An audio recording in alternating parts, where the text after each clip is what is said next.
আসসালামু আলাইকুম, সবাই কেমন আছেন? আশা করি সবাই অনেক ভালো আছেন। আজকে কিন্তু রমজানের ৮ম দিন। তো আজকে কিন্তু আমরা আরো একটা ভালো কাজ করার চেষ্টা করব। আসলে ভালো কাজের সঙ্গী হতে পারছি আলহামদুলিল্লাহ। তো আজকে কিন্তু আমরা চেষ্টা করবো বড় শহরের আশেপাশে যারা সাধারণ মানুষজন আছেন এবং রিক্সা চালক যারা আছেন তাদেরকে আমরা একটা করে টুপি দেওয়ার ব্যবস্থা করব। যেহেতু রমজান মাস, যেহেতু আমরা একটা মুসলিম কান্ট্রি, এটা আমরা সবাই মুসলিম, আমরা চেষ্টা করব সবাইকে একটা করে টুপি দেওয়ার জন্য। তো আমাদের সঙ্গে কিন্তু ভাই ব্রাদার অনেকজনই আছে, একটু দেখাই। এখানে আছে এই যে ভাইয়ারা, কি অবস্থা? ও যাই, ভালো কাজে যে আমরা সঙ্গী হতে পারছে প্রতিদিন, এর জন্য কেমন লাগছে ভাই আপনাদের? আলহামদুলিল্লাহ, খুব ভালো লাগছে ভাই। ভালো লাগছে না ভাই? আপনার কি অবস্থা? আলহামদুলিল্লাহ ভাই, ভালো আছি। এই যে নাইট ভাইয়ের জন্য আমরা আরো একটা ভালো কাজে যুক্ত হতে পারছি। আরো ভালো কাজে যুক্ত হতে পারছি। দেখতে পাচ্ছেন আমাদের কাছে কিন্তু অনেকগুলো টুপি আছে। আমরা কিছু যারা সাধারণ রিক্সা চালক আছে তাদেরকে দেওয়ার চেষ্টা করবো।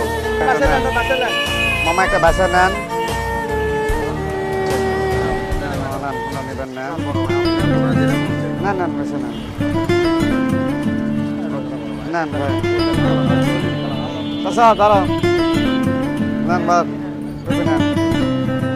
দেন বাবা,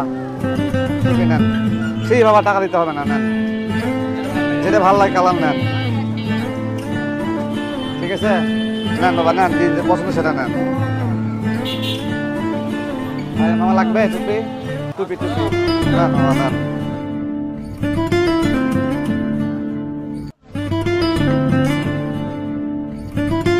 টুপি নেন একটা।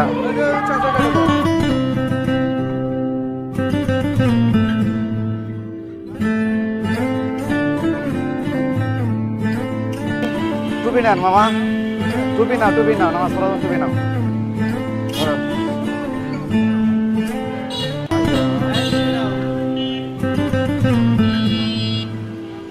মামা টুপি লাগা, টুপি নাও, টুপি নেন মামা, নামাজ পড়ার জন্য নেন।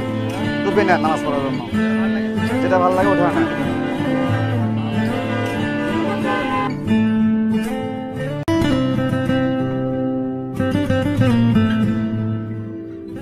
তো ভাইয়া কেমন আছো? আলহামদুলিল্লাহ ভাইয়া, ভালো আছো না? তো কেমন লাগছে ভাই, রমজান মাস শুরু হলো? অবশ্যই ভালো লাগছে এবং আপনাদের উদ্যোগগুলো ভালো লাগছে। এর আগে দেখলাম ইফতার করাইলেন। আচ্ছা আচ্ছা, অসহায় মানুষদেরকে, তাদের পাশে থাকবেন সবসময়, এবং এই যে সাধারণ মানুষদেরকে টুপি বিতরণ করতেছেন, এটাও একটা সুন্দর উদ্যোগ। আচ্ছা ভাই, নেক্সটে আরো ভালো কিছু করার চিন্তা ভাবনা আছে, যদি তোমরা সঙ্গে থাকো তাহলে অবশ্যই পসিবল হবে। সামনে যেহেতু ঈদ আসতেছে ভাইয়া, যেহেতু অনেক গরিব সাধারণ মানুষজন আছে যে ঈদের সামগ্রী কেনাকাটা করতে পারে না, তো আমরা চেষ্টা করবো যে ঈদের সামগ্রী কেনাকাটা দেওয়ার জন্য। তো তোমরা সবাই থাকবে তো? ইনশাআল্লাহ ইনশাআল্লাহ, আমাদেরকে জানাবেন, আমরা অবশ্যই আছি। ওকে, ধন্যবাদ ভাইয়া।